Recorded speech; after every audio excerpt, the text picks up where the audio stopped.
Now the next topic we have to discuss is hormones. So first of all we have plant hormones, and then after we will learn about the animal hormones. So these are the chemical compounds in which helps to coordinate growth, development and response to the environment. सी हमने last time जो देखा था animals के अंदर nervous system के बारे में बात करी थी, ठीक है। या तो फिर हमने प्लांट के अंदर भी हमने जैसे टच मी नॉट प्लांट होता है जिसके अंदर मूवमेंट होती है, इस तरह से उसके जो लीव्स होते हैं वो फोल्ड हो जाते हैं, इसके बारे में बात करी। Now the thing is that कि ये जो मीमोसा प्लांट है, टच मी नॉट प्लांट है, जब हम उसको टच करते हैं उसके जो फोल्ड अप हो जाते हैं वो क्विक रिस्पॉन्स देता है।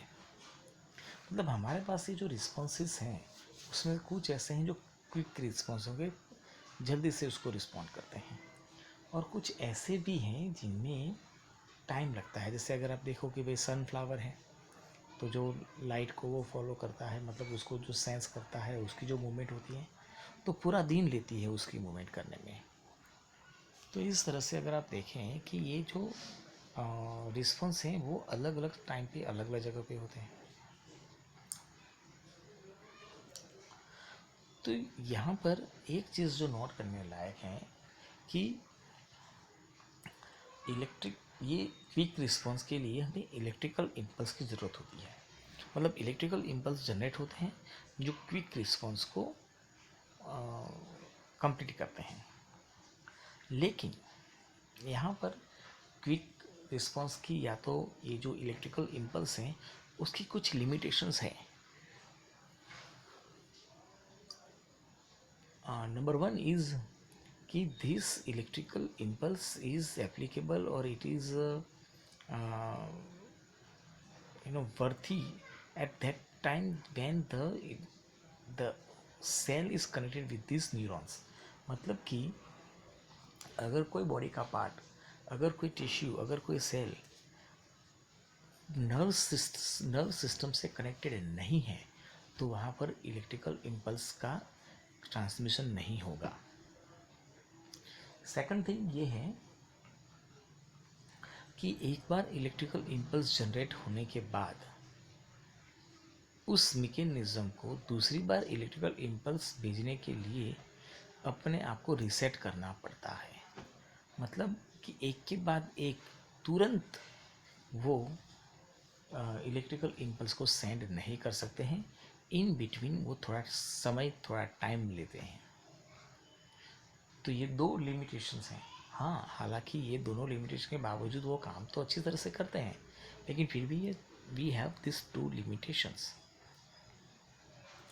इसीलिए ऑर्गेनिज्म जो हैं वो एक और स्ट्रेटेजी जो है उसको अपनाते हैं, वो है chemical transmission known as plant hormones. So here this chemical transmission is slower but obviously, लेकिन इसमें अच्छी बात ये है कि it will reaches to the all cells potentially। हर सेल के पास ये ट्रांसमिशन पहुंच सकता है। तो जो भी सेल है जिसने भी स्टिमुली रिसीव करी है या जिसने भी रिस्पॉन्स देना है वो एक केमिकल रिलीज करता है, और वह केमिकल एक सेल से दूसरे सेल से तीसरे में पास ऑन होता है बाय डिफ्यूजन प्रोसेस। मतलब कि डिफ्यूज़ हो जाता है, और वही डिफ्यूज्ड सेल जो है वो पूरे जितना भी एरिया है उस सब में धीरे धीरे करके डिफ्यूज़ हो जाएगा। जैसे मैंने आगे कहा कि ये प्रोसेस जो है वो स्लो ज़रूर है, लेकिन यहाँ पर श्योरिटी ये है कि ये इलेक्ट्रिकल इम्पल्स जो केमिकल ट्रांसमिशन जो है वो अपने डिज़ायर प्लेस तक पहुँच जाएंगे, और इस तरह से इलेक्ट्रिकल इम्पल्स अपना काम करेंगे। जहाँ पर ये प्रॉब्लम क्रिएट कर सकता है वहाँ पर हमारे केमिकल मतलब कि हॉर्मोन्स जो हैं वो काम कर लेंगे, ठीक है। तो यहाँ पर ये जो हमने बात करी chemical transmission which is taking place by the hormones, and this hormones is secreted by special kind of glands. And the thing is that these glands can secrete the hormone, and these hormone actually has to be work on different parts. मतलब जहाँ पर वो produce हुए हैं वहीं पर अपना काम करेंगे ऐसा नहीं होता है. वो किसी और जगह पे जाएंगे और वहाँ पर अपना एक्ट या तो अपनी एक्शन जो है वो शो करेंगे. मतलब they have to travel for that. जैसे अगर प्लांट है तो वहाँ पर वो फ्लोएम थ्रू ट्रांसपोर्ट होगा. एनिमल है तो उसके अंदर ब्लड थ्रू का ट्रांसपोर्टेशन होता है. तो in case of the plants, अगर हम प्लांट्स की बात करें तो वहाँ पर जो हॉर्मोन्स होते हैं अलग अलग हैं. हाँ, पहले एक बात क्लियर कर दूँ, ये जो हॉर्मोन्स होते हैं उनकी जो इफ़ेक्ट होती है वो दो तरह की हो सकती है. एक तो हो सकती है इनहिबिटरी, मतलब वो इनहिबिट करे, रेगुलेटरी बोल सकते हैं आप उसको, रेगुलेट करे, कंट्रोल करे. और एक इफेक्ट जो होती है वो प्रमोटर की होती है, मतलब वो प्रमोट करेगा, इंक्रीज करेगा. मतलब एक इंक्रीज करने वाली इफेक्ट होती है, एक कंट्रोल करने वाली इफेक्ट होती है. डिक्रीज तो होगा नहीं, याद रखना ये, ठीक है. या तो वो क्या करेंगे, जैसे ग्रोथ रिलेटेड प्लांट है, ग्रोथ हार्मोन, तो ग्रोथ को इंक्रीज करवाएंगे या तो ग्रोथ को कंट्रोल करवाएंगे. डिक्रीज नहीं कर सकते. एक बार जैसे आपकी लेंथ इंक्रीज हुई फिर आप उसको डिक्रीज नहीं कर सकते, ठीक है. तो जो तीन हार्मोन्स, जो प्लांट हार्मोन्स हैं उसके बारे में हम देखें तो first one is oxygen. This oxygen is synthesis at the tips of the shoot. वहाँ पर वो सिंथेसिस होता है और वो प्लांट की लेंथ को इंक्रीज करता है, ठीक है. और सेकंड थिंग कि ये जो ऑक्सीजन होता है, अब समझो कि प्लांट है, ऊपर सनलाइट है. सपोज ये प्लांट ऐसी जगह पर है जहाँ पर उसको ऊपर से सनलाइट नहीं मिलती है, सनलाइट साइड में से आ रही है. तो ऐसे सिचुएशन में जो प्लांट है वो सनलाइट की डायरेक्शन में बेंट हो जाता है. वो ऐसा इसलिए होता है क्योंकि जब कोई साइड में से सनलाइट आ रही है तब मतलब जो ये ऑक्सीजन होता है वो प्लांट के पीछे वाले हिस्से में, मतलब शेडो एरिया में डिपॉजिट हो जाता है और वहाँ जाकर वो प्लांट की ग्रोथ को अचानक से इंक्रीज करता है. मतलब दो पार्ट्स होंगे, अगर साइड में से सनलाइट आ रही है तो एक होगा लाइट वाला पार्ट, दूसरा होगा शेडी पार्ट.